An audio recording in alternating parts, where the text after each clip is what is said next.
Welcome to Chapter 9, Environmentally Oriented Business.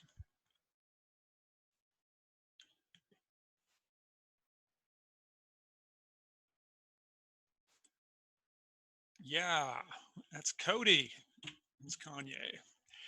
Out in Western Wyoming, Yvon Chouinard, founder of Patagonia, lives half the year. He's very fond of fly fishing now in this stage in his life. He's also an avid surfer when he's out in Ventura, California, the headquarters of Patagonia, much of the rest of the year. Patagonia is a wonderful example of a company that could be focused on a purpose other than just profit making. The firm is owned by Yvon Chouinard, so it gives him great control over guiding the direction of the company. Is registered as a B corporation. We'll find out more about B Corps here in our course to come.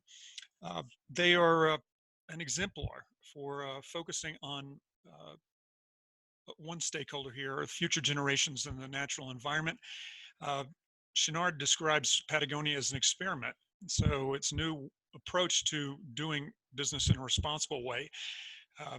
Interestingly, his first business was a blacksmith. So he's making pitons for climbers that later morphed into chocks, and he started making outdoor gear, or at least importing it and selling it under the Patagonia brand. He lived to, as he says, the dirtbag way, which is basically having no salary, but yet being able to be out in the great outdoors climbing and foraging for food wherever it might be. He founded Patagonia with his wife in 1972 to make high quality products, but also to allow employees enough flexibility to enjoy the outdoors and be with their families when they were sick. It's organized around environmental activism now, and Chouinard came to this and I guess intensified his focus on the natural environment after a near-death experience for the firm in 1991. It had grown too fast, become too dependent on debt, and after that episode, when many of the employees had to be terminated, Chouinard decided to focus on slow growth and a more intense focus on benefiting the natural environment. The firm coaches environmental activists in marketing techniques, really, to help them be more persuasive and more effective in advocating for the environment, particularly in gaining public support for that. In 1995, the firm began giving 10% of its annual profits to environmental groups, broadening its focus. The firm went on to found what's now called 1% for the Planet. So having 1% of revenues given to the planet each year. And Chouinard describes this as his biggest accomplishment to date. The environmental wisdom came to Chouinard in some surprising ways. In 1991, after growing too fast, they opened a store in Boston, and surprisingly, many of the employees became ill, and it was because the new garments that had been stocked in the in the store, they were treated with formaldehyde in the growing of cotton. And so this led Chouinard and his staff to reevaluate their supply chain and the sources and the microscopic levels of what's happening with their garments and materials that are included in their products. So they've rethought things. Chouinard describes this as examine life as a pain, but it's worth it. And the firm is thriving today. It is a leader in the outdoor garment industry. It is putting full disclosure or being transparent. It's a hallmark of environmentally focused firms, sustainably oriented firms.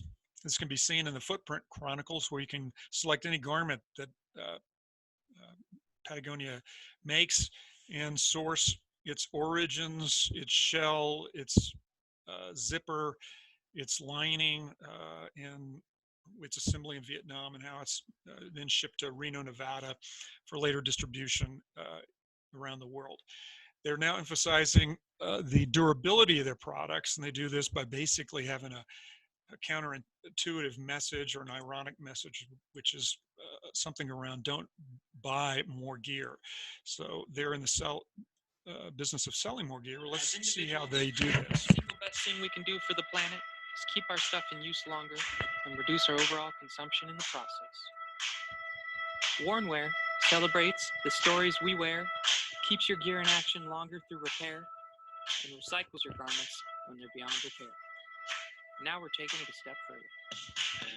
Welcome to Wornwear.com, an online store for used Patagonia clothing, where clothes that once sat idle in closets make their way back into the field instead of the landfills. So here's how it works. You can start by buying used on Wornwear.com or new on Patagonia.com. And then you wear it. Pack some stories, grit, and memories into it, and always repair and care for it. And when you stop using it, trade it in at a Patagonia store. We'll wash it and make it available to someone who will use it. And you will get paid in Wornwear credit, so you can buy something new or used that you will wear. So there you have it. Quality gear that lasts and can get passed on. It's what we like to call. And always, repair and care for your gear, celebrate the stories you wear, and recycle your gear when it's beyond repair. Wornwear.com.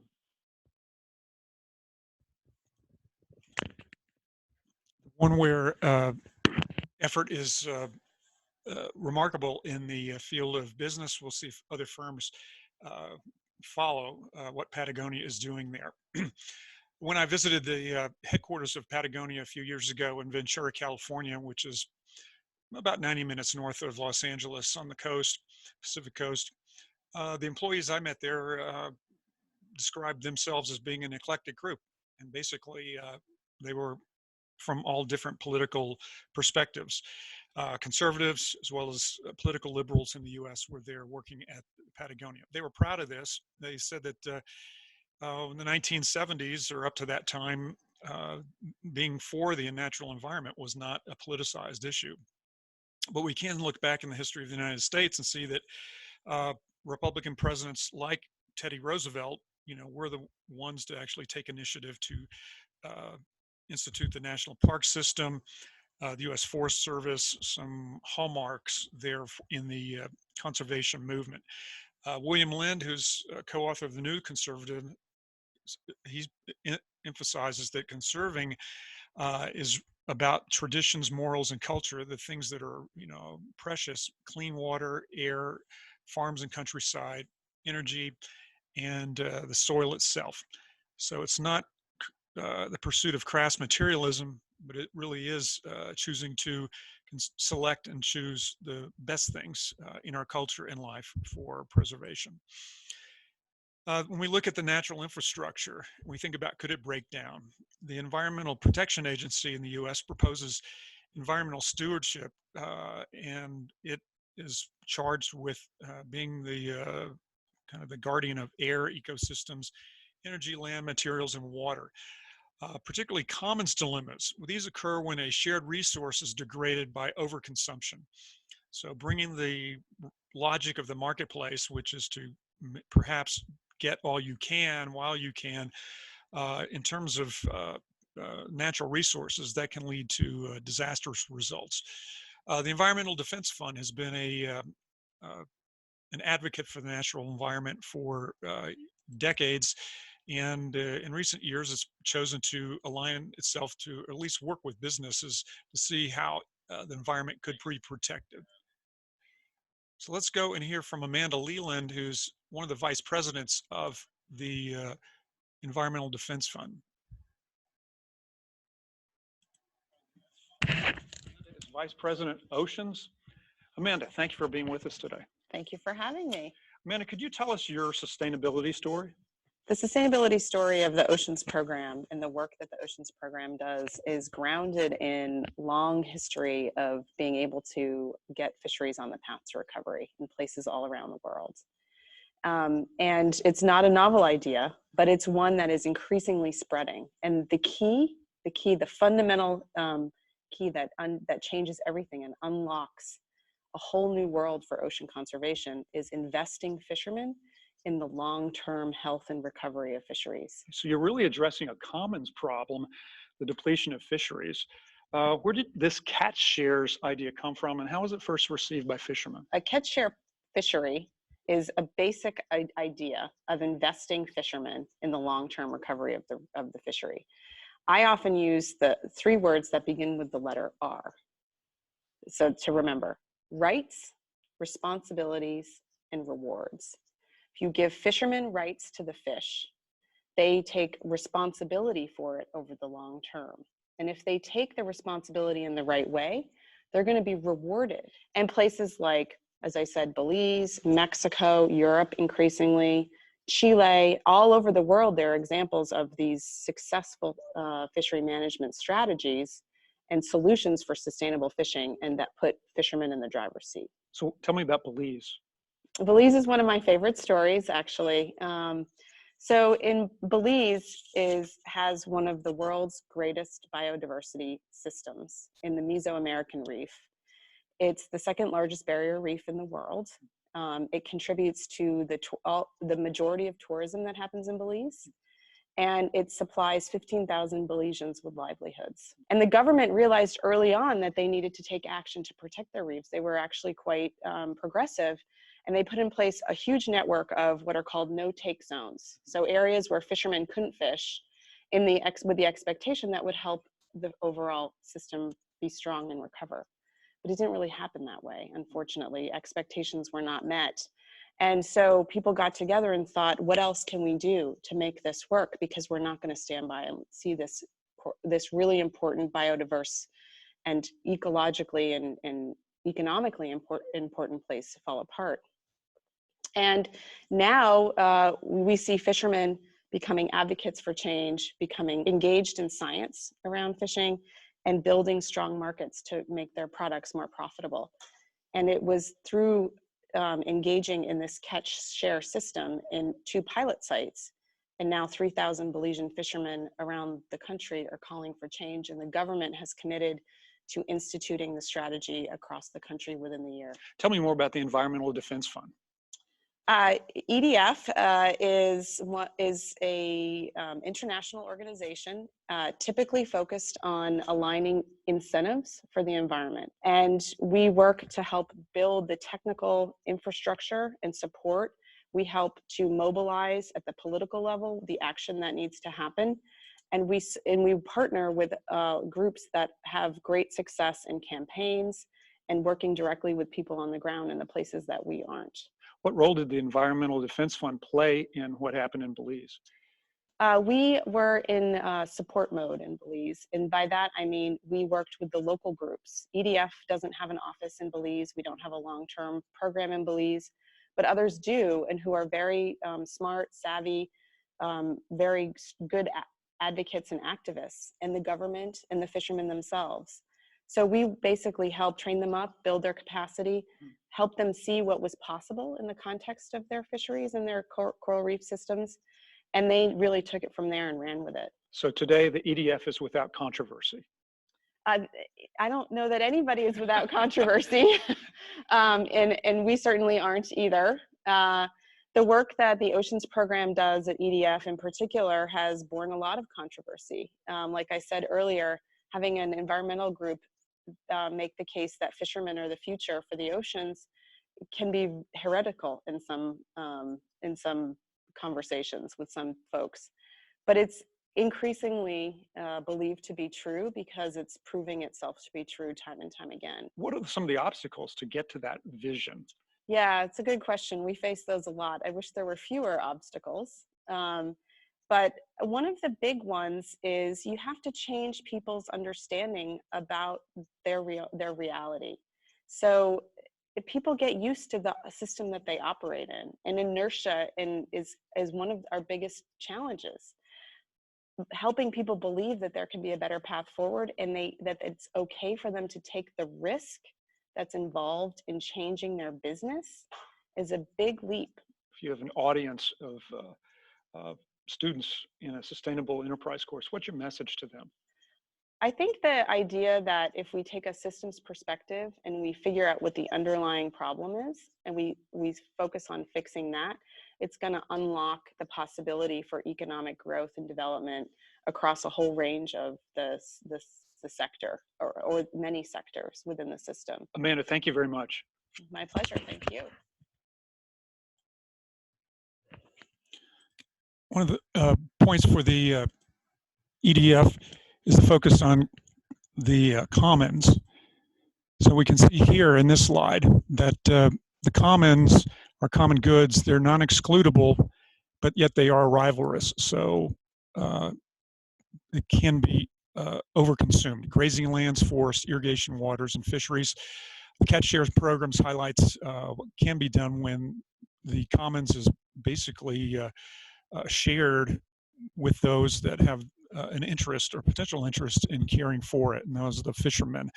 And so they won't overfish if they're given responsibility for the fishery and also the rewards for that, which means a steady stream of fish and a source of income for themselves in the future. When we think about climate change, CO2 emissions are, a major part of climate change, and essentially the CO2 emissions going up into the high atmosphere about 35,000 feet above the surface of the Earth, and they're collecting and serving more like a blanket for the Earth. So the warming has continued. Over time, cumulatively, North America has contributed, looks like about the same amount as Europe has here in terms of CO2 emissions. The USA leading here, followed by the EU 28 countries. China leading in Asia. When we look at over time since the Industrial Revolution, we see a bit of a trending down for Europe here. And then we see the United States, a bit of a trending down. With regards to China, a lot more CO2 emissions in recent years. And in this slide, it depicts it more dramatically. You can see the line for China here, rapidly rising in this century as China has become a manufacturing platform for the world. So it's a global challenge here for climate change, and there are a lot of groups in many countries of the world who are advocating for a reduction in CO2 emissions, methane emissions, which are much more of a threat than CO2 emissions. And the United Nations, of course, is involved. We also see that conservative groups are involved as well with this Council for Climate Leadership here, and Climate Leadership Council, and headed by people from past Republican presidential administrations in the US, and really calling on the United States to join this fight against rising climate change. The Environmental Protection Agency in the US was sued by the state of Massachusetts a number of years ago for not regulating greenhouse gases, and they won at the Supreme Court. So essentially, the Supreme Court in the United States has decided that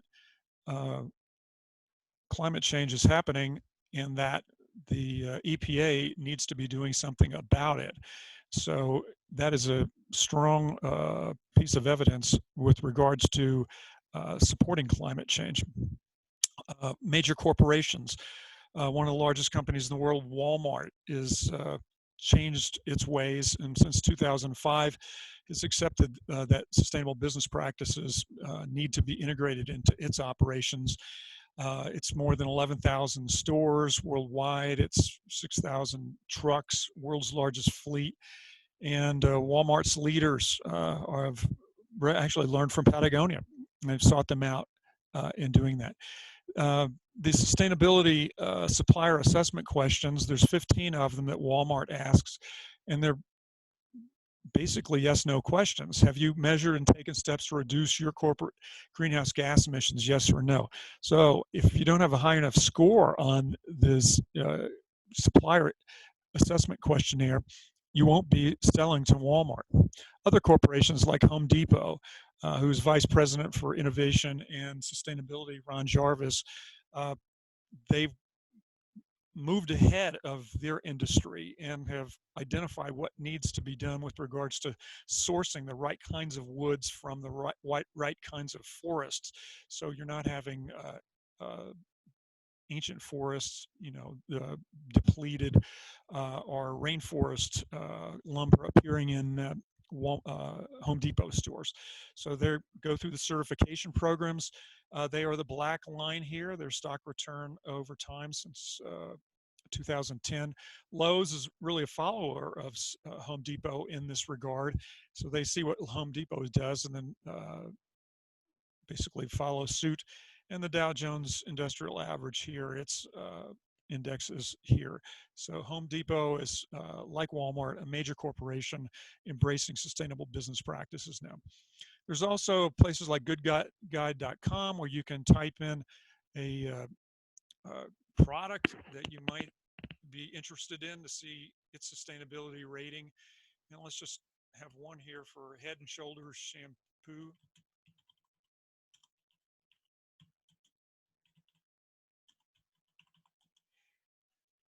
And we see different ratings for the different versions of Head and Shoulders. So on a scale of 0 to 10, with 10 being better, we see that the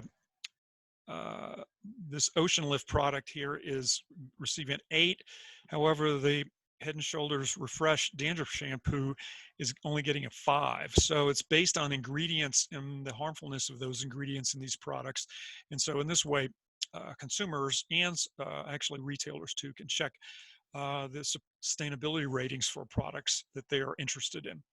You can also go online at places like Green Living or nature.org, compute your own carbon footprint. This has been very influential in raising awareness for consumers' roles in carbon emissions and climate change. So in sum here, Patagonia is an exemplary firm for us with regards to sustainable business practices.